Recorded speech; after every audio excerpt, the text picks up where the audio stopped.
नमस्कार, मेरा नाम है विशाल और आप देख रहे हैं थिंक 360।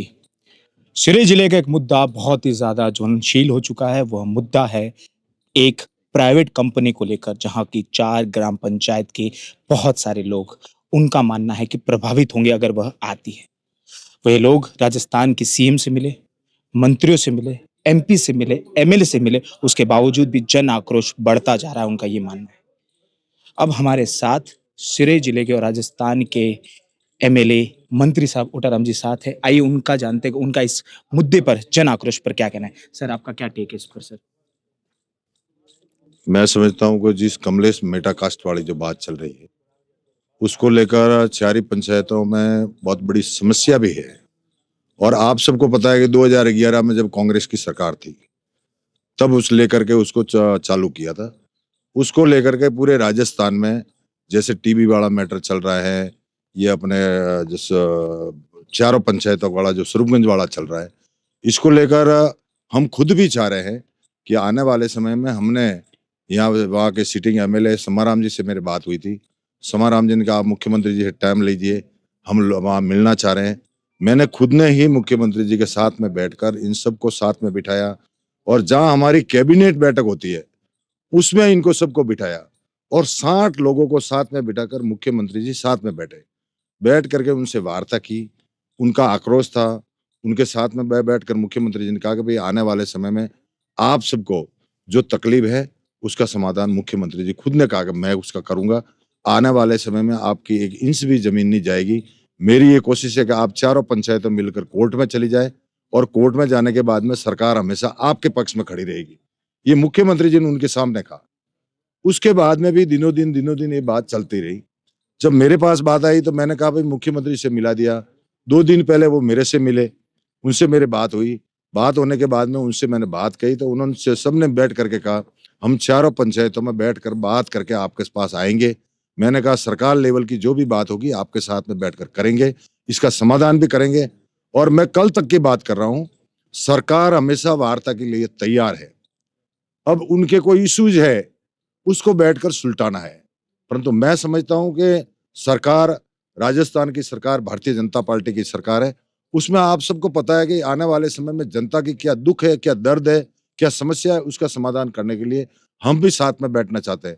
रात को मैंने यही बात कही कि भाई आपकी आपकी जो संघर्ष समिति है, आप साथ में आकर बैठ जाइए, हम उसका समाधान करेंगे और समाधान करने के लिए सरकार से भी बात करेंगे। मैं सरकार का प्रतिनिधि हूँ। तो मेरी भी इच्छा रहती है कि वहाँ लोगों की जो प्रॉब्लम है उसकी तकलीफ का समाधान कैसे किया जाए, ये मेरी भी राय है। आप सबको पता है कि बीच में एक लेटर बनाया था। वहाँ के सिटिंग एमएलए समाराम जी थे, एमपी साहब था, मैं था और हमारे जनप्रतिनिधि सब थे। हमारी एक मीटिंग हुई थी जयपुर में, हमने मुख्यमंत्री जी को खुद उसमें लिख के दिया है कि आने वाले समय में अगर इस जन भावना को देखते हुए इसको निरस्त किया जाए। हम सबकी भावना है। तो मुख्यमंत्री जी ने और सरकार के स्तर पर हमारी ये बात हुई थी कि आपके साथ अगर बैठ जाते हैं तो बैठ जाते तो आप एक बार बैठ करके इसका समाधान किस तरह से अपन कर सकते हैं। तो हमने कहा कमिश्नर लेवल तक की, जोधपुर कमिश्नर लेवल तक की हम कमेटी बनाने को तैयार है। उसमें कमिश्नर भी होगा, माइनिंग का अफसर भी होगा और फॉरेस्ट का भी होगा। यहाँ के डीएलओ, कलेक्टर, एसपी सब रहेंगे और हम चाह रहे हैं कि इससे एक ऐसी एक कमेटी बने ताकि उसकी जांच जिस दिन से वो कमलेश मेटा कास्ट जो सरकार ने बनाई है उसकी जांच। कोई लोग कह रहे हैं कि हमारी जमीन है, हमारी खातेदारी जमीन जा रही है, कोई कह रहे हैं कि हमारे घर उजाड़े जा रहे हैं। मैं आप सबके सामने मीडिया के माध्यम से ये बात रखना चाहता हूँ कि जिस दिन से ये हुआ है आज दिन तक वहां ना तो पटवारी गया, ना आरआई गया, ना तहसीलदार गया, ना एसडीएम गया। अब दिनों दिन जिस तरह की वो कंडीशन कर रहे हैं, मेरा तो ये कहना है कि आप शांति से जो भी बात है, 4-5 जो भी आपकी संघर्ष समिति के लोग हैं, आज भी अगर प्रशासन के साथ बैठना चाहते हैं, तो आज भी मैं उनके साथ बैठने को तैयार हूँ और आने वाले समय में बैठकर उसका समाधान निकाला जा सकता है। Sir, last 2 question. आपने बोला कि हम निरस्त करने को तैयार है, उसका हमारी ऐसी भावना है। सर, जब आप मंत्री हैं, वो लोग आप ही के जनप्रतिनिधि भी आप उनके हैं, वो लोग कह रहे हैं कि हमें नहीं चाहिए, तो क्यों नहीं आप बड़े लेवल पे इस तरीके पूरी तरह से निरस्त कर देते? आपके पास पावर है, you has the authorization sir. मैं आपको बता रहा हूँ कि जब 2011 में 111 ऐसे एमओयू सरकार ने किए थे, कांग्रेस सरकार, 111 ऐसे मैटर हैं जिसको लेकर के वो चल रहा है। अभी आप सबको पता है कि पहले थोड़े दिन पहले वो अपने जो चल रहा था, उसी तर्ज पर इसको लेकर के भी चल रहा है।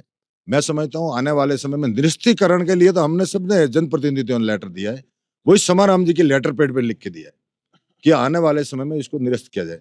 सरकार ने ये बात कही कि अगर इसकी जांच हो जाएगी, जांच में अगर दूध का दूध और पानी का पानी हो जाएगा। लास्टली सर, जो ऑर्डर निकाला गया है बीएनएस 163 के तहत, वहां पर 8 तारीख तक जो धरना होने वाला था 28 तारीख को, उसे रोकने के लिए, तो लोगों का कहना है कि हमारे जो संवैधानिक अधिकार है उसे दमन किया जा रहा है यहाँ पर, उसको लेकर आपका क्या कहना है सर?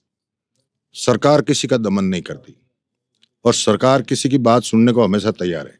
मैं पहले भी ये बात कर रहा हूँ, मैंने परसों भी ये जो मेरे साथ बैठे थे तब भी बात हुई थी, कल भी ये आए तो इनसे बात हुई थी, तो हम उनकी बात सुनने को तैयार है, सरकार उनके साथ बैठने को तैयार है, तो फिर समाधान का है समझ। तो सर लेटर क्यों निकाला गया, वो आदेश जो 163 का बीएनएस के तहत, किसी प्रकार की कोई आंदोलन नहीं किया जाएगा वरना उन पर कार्रवाई होगी सर, आंदोलन करना उनका अधिकार है, और लेटर निकालना सरकार का अधिकार है? सरकार अगर लॉ डिपार्टमेंट की तरफ से कानून व्यवस्था को सुधार के लिए कर सकती है। इतनी बड़ी 163 बीएनएस निकाल सकती है सर, आप कह रहे हैं, जिस पे जन आंदोलन को रोकने के लिए? आप कुछ भी पूछ सकते हो, मेरा ये कहना है कि उनकी जो भावना है उस भावना का हम आदर करते हैं। चलिए, ये था सर का टेक कि अब वो पूर्ण रूप से तैयार है इसे निरस्त करने के लिए। भावनाएं जितने भी एमपीज एमएलए सब मिलकर, अब देखना है कि आने वाले समय पे कमलेश मेटाकास्ट कंपनी का क्या होता है।